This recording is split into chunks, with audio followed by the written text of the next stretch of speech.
Hello दोस्तों, स्वागत है आप सभी का इस हमारे YouTube channel Om Prakash study centre पर। दोस्तों मैं ओम प्रकाश और आज के करंट अफेयर्स में आप सभी का स्वागत है। चलिए देखते हैं दोस्तों करंट अफेयर्स। दोस्तों पहला क्वेश्चन है, हर साल अंतर्राष्ट्रीय हिम तेंदुआ दिवस कब मनाया जाता है? तो दोस्तों 23 अक्टूबर को अंतर्राष्ट्रीय हिम तेंदुआ दिवस मनाया जाता है। यानी ऑप्शन नंबर जो है दोस्तों वो सी राइट आंसर होगा 23 अक्टूबर। दोस्तों और कुछ इंपॉर्टेंट फैक्ट बताऊं तो हिम तेंदुआ को अक्सर पहाड़ों का भूत कहा जाता है क्योंकि लोग उन्हें शायद ही कभी देखते हैं। ठीक है दोस्तों, तो अगले प्रश्न की ओर बढ़ते हैं। हाल ही में भारत और सिंगापुर की वायुसेना के बीच संयुक्त सैन्य प्रशिक्षण अभ्यास कहाँ शुरू हुआ?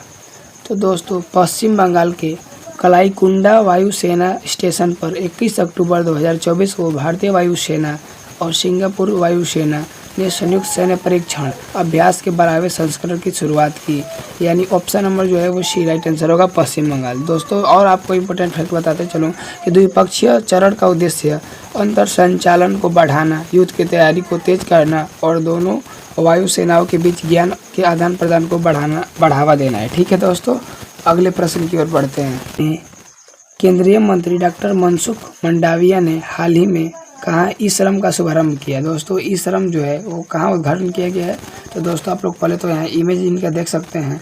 तो केंद्रीय श्रम एवं रोजगार तथा युवा मामले एवं खेल मंत्री डॉक्टर मनसुख मंडाविया आज जो है मतलब नई दिल्ली में ई श्रम वन स्टॉप सोल्यूशन का शुभारंभ किए। यानी ऑप्शन नंबर जो है वो बी राइट आंसर होगा नई दिल्ली। दोस्तों नई दिल्ली जो है वो दिल्ली किस नदी के किनारे, आप लोग कमेंट बॉक्स में बताइएगा जरूर। हाल ही में जारी आर्थिक स्वतंत्रता सूचकांक 2024 में भारत कौन से स्थान पर रहा? दोस्तों काफ़ी इम्पोर्टेंट क्वेश्चन है। तो भारत ने विश्व आर्थिक स्वतंत्रता रिपोर्ट 2024 में 165 देशों में से 84वां स्थान प्राप्त किया, जो पिछले वर्ष के 27वें स्थान में सुधार को दर्शाता है। यानी ऑप्शन नंबर जो है दोस्तों वो सी राइट आंसर होगा 84वां। दोस्तों अगर पूछा जाए 2023 में तो दोस्तों 87 इसका रैंक था। कितना था? 87। ठीक है, याद रखिएगा। और टोटल देशों में 165 देशों में रैंकिंग की जाती है। ठीक है दोस्त, अगले प्रश्न की ओर बढ़ते हैं। हाल ही में भारतीय सेना की सुदर्शन चक्र कोर ने कहा स्वावलंबन शक्ति अभ्यास कहाँ आयोजन किया? दोस्तों काफ़ी इम्पोर्टेंट क्वेश्चन है। तो दोस्तों अभ्यास स्वावलंबन शक्ति सुदर्शन चक्र कोर द्वारा झांसी के पास बबीना फील्ड फायरिंग रेंज पर आयोजित किया गया। यानी ऑप्शन नंबर जो है वो बी राइट आंसर होगा झांसी। दोस्तों और एक इम्पोर्टेंट फैक्ट बता दूँ कि जो है 1857 की क्रांति के समय झांसी से जो है नेतृत्व कौन की थी? रानी लक्ष्मीबाई। ठीक है, और दोस्तों स्वावलंबन शक्ति अभ्यास इसका जो लक्ष्य है युद्ध की तैयारी को बढ़ाना और भारतीय सेना व रक्षा उद्योग के बीच सहयोग को प्रोत्साहित करना। ठीक है, जिससे स्वदेशी रक्षा निर्माण क्षमताओं को बढ़ावा मिले। ठीक है दोस्त, यानी option number B right answer होगा। हाल ही में किसने कोयला सचिव का पदभार संभाला है? तो दोस्तों कोयला मंत्रालय ने बताया कि अरुणाचल प्रदेश, गोवा, मिजोरम और केंद्र शासित प्रदेश कैडर के 1993 बैच के जो IAS अधिकारी विक्रम देवदत्त ने कोयला सचिव का पदभार ग्रहण किया। यानी ऑप्शन नंबर जो है वो बी राइट आंसर होगा। दोस्तों आपको मैं बताते चलूँ कि वे किसके स्थान पे होंगे? VL कांता राव का स्थान लेंगे। ठीक है दोस्तों, जो वर्तमान में खान मंत्रालय के सचिव और कोयला मंत्रालय का अतिरिक्त प्रभार भी संभाल रहे हैं। ठीक है, श्री राव से पहले श्री अमृतलाल मीना कोयला मंत्रालय के सचिव थे, ये भी याद रखिएगा। अगले प्रश्न की ओर दोस्तों बढ़ते हैं। बंगाल की खाड़ी में उठे चक्रवाती तूफान दाना को किस देश ने नाम दिया है? दोस्तों चक्रवाती तूफान दाना के गुरुवार सुबह उड़ीसा तट से टकराने की आशंका है और हवा की गति 120 किलोमीटर प्रति घंटा तक पहुंच सकती है। विश्व मौसम विज्ञान संगठन द्वारा तैयार उष्णकटिबंधीय चक्रवात नामकरण प्रणाली के अनुसार कतर द्वारा चक्रवात का नाम रखा गया दोस्तों दाना। ठीक है, कतर, यानी ऑप्शन नंबर जो है वो सी राइट आंसर होगा। दोस्तों ये और इसके बारे में बता दूं कि किस देश ने दिया है नाम, तो कतर चुना है दोस्तों।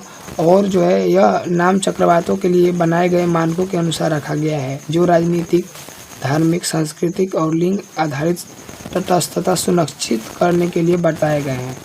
डोना का क्या मतलब है दोस्तों? तो डोना जो है, डोना नाम का मतलब अरबी में उदारता होता है और इसे कतर द्वारा चुना गया है। ठीक है दोस्त, अगले प्रश्न की ओर बढ़ते हैं। हाल ही में किसने डॉक्टर अंबेडकर अंतर्राष्ट्रीय केंद्र में कर्मयोगी सप्ताह का उद्घाटन किया है? तो दोस्तों पीएम मोदी ने नई दिल्ली में कर्मयोगी सप्ताह का शुभारंभ किया, यानी ऑप्शन नंबर जो है वो बी राइट आंसर होगा, प्रधानमंत्री। दोस्तों प्रधानमंत्री नरेंद्र मोदी ने नई दिल्ली स्थित डॉक्टर अंबेडकर अंतर्राष्ट्रीय केंद्र में कर्मयोग सप्ताह राष्ट्रीय शिक्षा सप्ताह का शुभारंभ किया। मिशन कर्मयोगी के माध्यम से ऐसे मानव संसाधन का निर्माण करना लक्ष्य है जो हमारे देश के विकास की प्रेरक शक्ति बनेंगे। ठीक है दोस्तों, इस वर्ष किस तारीख को दुनिया भर में विश्व बाल चिकित्सा हड्डी और जोड़ दिवस मनाया जाता है? केवल गाड़ी चालू कर दो सर। तो दोस्तों हर वर्ष 19 अक्टूबर को दुनिया भर में विश्व बाल चिकित्सा हड्डी और जोड़ दिवस मनाया जाता है, यानी ऑप्शन नंबर जो है वो सी राइट आंसर होगा। हाल ही में कहाँ कृषि और किसान कल्याण मंत्री ने राष्ट्रीय रबी कृषि सम्मेलन 2024 का उद्घाटन किया? तो दोस्तों कृषि और विकास जो है कृषि और कल्याण मंत्रालय मंत्री शिवराज सिंह चौहान 19 अक्टूबर को नई दिल्ली में राष्ट्रीय रबी कृषि सम्मेलन 2024 का उद्घाटन किए, यानी ऑप्शन नंबर जो है वो सी राइट आंसर होगा। निम्नलिखित में से कहाँ भारतीय तटरक्षक बल ने सागर कवच तटीय सुरक्षा अभ्यास आयोजित किया? दोस्तों सागर कवच तटीय सुरक्षा अभ्यास ये जो है दमन और दीव और गुजरात में आयोजित किया गया है। भारतीय तटरक्षक बल ने 16-17 अक्टूबर को गुजरात और केंद्र शासित प्रदेश दमन एवं दीव में तटीय सुरक्षा अभ्यास सागर कवच का सफलतापूर्वक आयोजन किया है, यानी ऑप्शन नंबर जो है वो सी राइट आंसर होगा। निम्नलिखित में से कहाँ खादी स्वतंत्रता का ताना बाना प्रदर्शनी का उद्घाटन किया गया? दोस्तों ताना माना जो है खाद्य प्रदर्शनी का आयोजन जो है वो नई दिल्ली में किया गया, यानी ऑप्शन नंबर जो है वो ए राइट आंसर होगा। में किस राज्य के मुख्यमंत्री को Asia HRD life time achievement award से सम्मानित किया गया? तो दोस्तों ये किया गया है उत्तराखंड के पूर्व मुख्यमंत्री और जो है गढ़वाल सांसद तीरथ सिंह रावत को एशिया बुक ऑफ रिकॉर्ड से सम्मानित किया गया है, यानी उत्तराखंड इसमें नहीं दिया, उत्तराखंड राइट आंसर होगा दोस्तों। ठीक है, अगले प्रश्न की ओर बढ़ते हैं। और ओमान की रॉयल नेवी ने कहाँ संयुक्त नौसैनिक अभ्यास नसीम अल बहर किया है? दोस्तों बहुत ही इंपॉर्टेंट क्वेश्चन है। तो भारतीय नौसेना और ओमान की रॉयल नेवी ने 13 अक्टूबर से 18 अक्टूबर तक गोवा के तट पर नसीम अल बहर नौसैनिक अभ्यास सफलतापूर्वक संपन्न किया, यानी ऑप्शन नंबर जो है वो डी राइट आंसर होगा, गोवा के तट। दोस्तों गोवा की राजधानी कहाँ है? तो पणजी है, और पणजी किस नदी के किनारे? दोस्तों मांडवी नदी के किनारे है, याद रखिएगा। हाल ही में फामी बदायूनी का निधन हो गया, वे कौन थे? तो दोस्तों मशहूर शायर फामी बदायूनी का रविवार को निधन हो गया, वह जो है 72 साल के थे, यानी ऑप्शन नंबर जो है वो ए राइट आंसर होगा, बड़े शायर थे। हाल ही में पहली बार महिला T20 विश्व कप चैंपियन कौन सा देश जो है बना है?